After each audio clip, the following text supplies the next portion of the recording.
was Mr. Schwert's dance, Jane? Did you have a good time? It was just too divine. It was what, Jane? I mean, it was lovely, Mama. I say, Mama, I asked a girl to stay the night. What an extraordinary thing to do. Did she accept? Yes. She's here now. Morning all. The right room at last. Do you know, I popped into a study or something. There was a sweet old boy sitting at a desk. He did look surprised to see me. Was it your papa? And this is Mama. How are you? I say, I think it's simply too sweet of you to let me come down to breakfast like this. You sure you're not furious with me?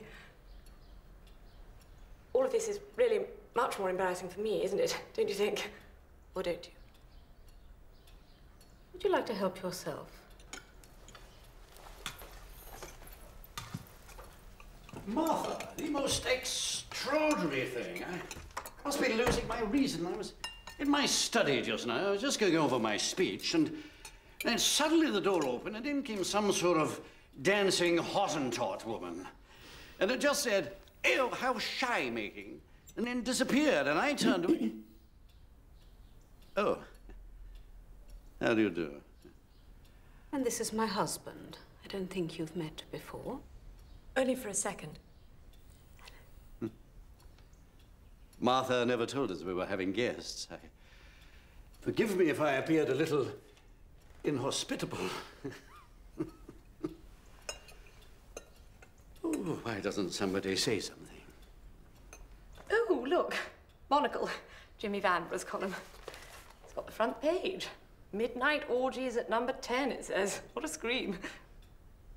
Shall I read it to you? At about 4 a.m., the policeman posted outside the Prime Minister's residence was surprised to witness, isn't this too amusing, the arrival in Downing Street of a fleet of taxis from which emerged a gay throng in exotic fancy dress. How I should have loved to have seen it, can you imagine? Amongst those present was the Honourable Agatha Runce. Now, that's me. What an extraordinary thing.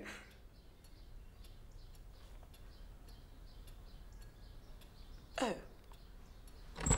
Oh, my God. Begging your pardon, Sir James, Mrs. Proudfoot wants to know why there is talcum powder on the table in the cabinet room. Talcum powder in the cabinet room? Well, it looks like talcum powder, but it doesn't smell of it, sir.